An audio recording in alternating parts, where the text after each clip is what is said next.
What is up guys, Kartak here, and today I'm here with another Digimon deck profile. Today we'll be going over the new Magna Angemon / Patamon deck from BT-14. So the deck is actually not really all that based on the Angemon line. There's a lot of vaccine support that we're running.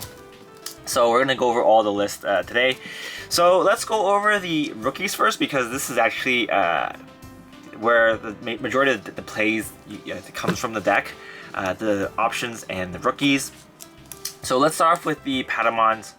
So Patamon is obviously the new SR level 3 that we get from BT-14. So at the start of main phase, you can look at your security stack, and then you can Digivolve into a yellow vaccine type Digimon without paying the cost. Afterwards, you can shuffle your deck and put one of your vaccine cards from your hand and put it to the bottom of the security stack. So this is a very powerful effect because pretty much you'll be able to Digivolve for free, and there's a lot of other cards in this deck that can speed up your plays. So overall, it's just really good. The hero skill is whenever a card is added to your security stack, you can gain 1 memory. So the card itself just kind of works really well with itself. So we're running 4 of those. Next, we are going to be running 4 of the Pillowmon. So Pillowmon is the card that stops your opponent from playing Digimon with effects on both players' turn. It's from BT9. And this card is important right now just because there's lots of decks that do play cards with effects. So stuff like D-Brigade and the Lugamon. So this is here for that. And we're also running 4 Cutemons. Cutemon is here to also just for a meta call. This is activates on your opponent's turn and they cannot reduce their evolution costs. So this also works with a lot of the other meta cards in the format right now. So this is your level 3 lineup. You can also run a Kudamon from BT-13 if you want, but I think that card's a little bit more situational, and I think these are just more solid choices if you are in a deck in the format that has a lot of those kind of decks running out, especially with the training cards around, reducing cost and whatnot. So next, let's go over the Tamers. We're running 4 TK from BT-14. So on play, you can look at your security stack, or sorry, on play you can grab the top card of your security stack to your hand, and then you can put a vaccine type card from your hand that's yellow back into the bottom of the stack. So this combos really well with your Patamon and Messenger of Hope, just so you can guarantee the evolution. And the second skill is whenever a card is added to your security stack, you can rest this Tamer to get 1 memory. So again, works really well with itself and the rest of the cards in the deck. So we're running 4 of those. We have lots of ways to cheat Tamers out, so we're going to maximize this TK. We are also running 2 of the TK from BT1. Still a really solid card. On evolution, search your security stack and grab a card. If it's yellow, you can recover 1. So we don't really have space for more than 6 Tamers though. Space is very tight just because this is a very toolboxy deck. So we want to run a lot of everything. So we're running 6 Tamers only. And we are running 3 Messenger of Hopes. So this is one of the other really key cards in the deck. So you can search your security stack and then Digivolve 1 vaccine type at level 6 or lower. You can evolve, reading all the conditions of course, for free. And then you'll be able to shuffle your deck, and then if you have TK on your field, you can also recover 1. And then the security effect is you can play a Patamon from your hand of trash without paying its cost, and then you can add this card to your hand. So really good, both defensively and on your turn. Don't have space for 4 though, but 3 should be enough because you can grab this back from the security if you check it. So 3 is enough. Next, we're also running 2 physical training. So this is looking at the top 2 cards of your deck. Grab 1 card to your hand. So grab 1 yellow card to your hand, and then put the rest at the bottom of the deck. And then move the card to battle area. And then the delay effect is whenever you would Digivolve into a yellow Digimon, you can reduce the cost by 2. So very good for searching. We don't have. You can probably make out some space for an extra copy or 2 for this. But in my preference, I think 2 is okay, just because there's so many other ways you can Digivolve. And again, deck 6 is kind of tight for me. So that's why we only have also 1 slot for the removal, and that's the Pulsemon support from BT-10. So it's 8 costs, and if you have 3 or above security, you can choose one opponent's Digimon and decreases DP by 12k. And if you have 3 or less security, you can choose one of your opponent's Digimon and move it to the top of their security stack. So this can also be replaced with Wyvern's Breath if you think Wyvern's Breath is better. But I think the 3 or less clause for this one makes it a little bit better, just because it won't get stopped by DP deduction. So I'm running one of those. Again, it's a flexible slot. We go over some other cards we can play in place of this, or if you want to play extra one, what you can place to play one more of those. So let's move on to level 4s. We're running 3 Angemons. So this is a new Angemon from BT-14. That's a secret. On attack, you can activate one of the following effects, and that's choose one of your opponent's virus Digimon and put it to the bottom of the security stack, or you can choose one of your opponent's Digimon and they lose 5k. So of course, when this is on attack skill, so you have to delete this card in order to do it, and it also has a deletion effect, which is you can choose one of your. So this card moves to the bottom of the security stack, and then you can hatch a Tama. So it's pretty good. So for the other level 4s, we're running 3 Bulkmon. This is the Bulkmon from BT6.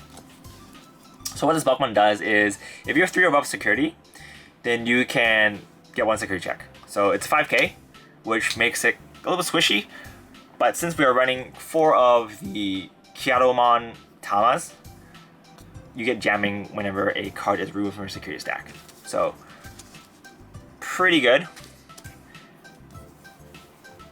So pretty much it works with the Patamon. If you Digivolve into your Patamon and then go into Bulkmon, you'll be able to fulfill the jamming condition. So you can just swing with this for 5k and 2 security checks, and you have jamming. So really, really good.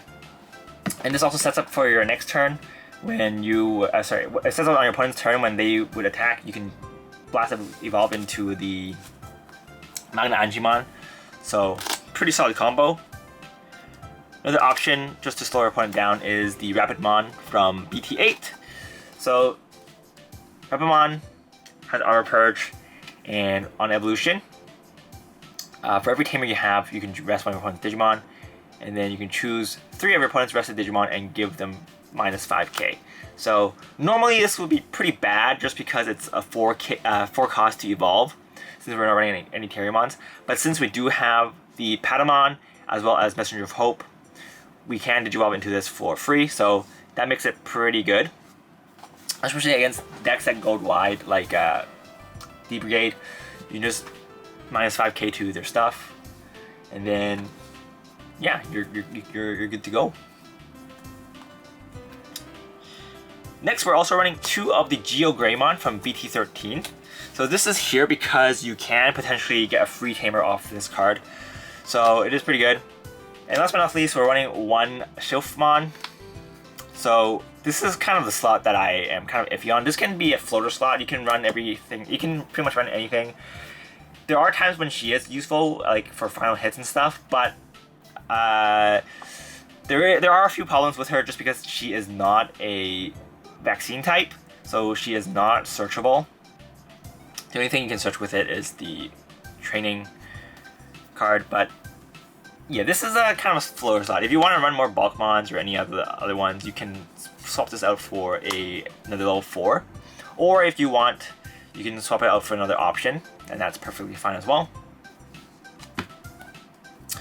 Now let's move on to the level 5s. We're running 3 of the Magna Angemon, running them at 3. Debating to cut it down to 2 and then run extra Outmon. But 3 has been okay for me so far, just because of times when you are going into your Magna Angemon, it's probably after you did your shenanigans with your level 4s. So it's pretty good for that, but I think Boutmon just adds a little more consistency. We're running 3 Boutmons in this deck. So pretty much when you would Digivolve into a Shaman or a Wizard, you can trash up to 3 security cards in your security, and then for every card trashed with this card's effect, you can reduce the cost by 1. So we'll go over the level 6s later, but just keep this in mind. This is one of the key cards in the deck just because you'll be able to attack twice with your Kazuchimon, which is one of the win cons in this deck actually. So it's pretty good. The illusion skill is kind of, you know, you take it or leave it just because you can have other ways to digivolve, but it's okay. It's not bad. And for the other level 5s, we're running 2 of the Ryan's Greymon just so we can cheat some Tamers out. And you do get an extra security check with it, so you can hit for pretty big numbers with your Kazuchimon. So pretty good, and it also works in conjunction. If you slap down the TK with the Rise Greymon, you'll be able to activate the jamming effect of Catamon. So very solid overall. But those are all the level 5s. Again, Magna Angemon is kind of a flexible slot. Blast evolving and recovering 1 is pretty good as long as you have Power Blast. And then giving your opponent DP minus is also pretty good. Now let's move on to the level 6s. So we are running 3 of the Kazuchimons. On evolution, if you have 3 or more security, you can get 2 memory back.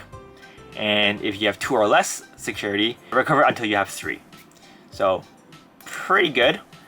And then the other effect is as long as you have 3 or above security, then this card gets 1 security check. So obviously with Beltmon, you can do attack, and then you'll be able to do 4 checks with that and with jamming. And if you have it with Rise Greymon, you can do 3 checks, which is still pretty good. So I'm really happy that Kazuchimon can be played now, just because back when he first came out, his support wasn't that great, but lo and behold, all he needed was that vaccine support, and now he's actually pretty competitive. Next, for the other level 6s, we're running 3 Venusmon. This is just to stop your opponent from playing the game, stops them from getting on attack and on illusion skills as long as they have a security check skill. And since this card on evolution gives your opponent a blanket minus 1 security, they won't be doing much on their turn. So pretty good. And the last card we're running is 1 Shine Greymon Rune Mode. So this card is here to help you out with stalling your opponent also, just so you can get your combo pieces and whatnot. And this card also works pretty good after your Venusmon turn. So yeah. So that's pretty much it, the deck. It's a very, very fun deck, and it is pretty consistent. It is a really, really fun deck to play, and I'm really happy that, you know, a lot of the old cards in this deck are seeing play again.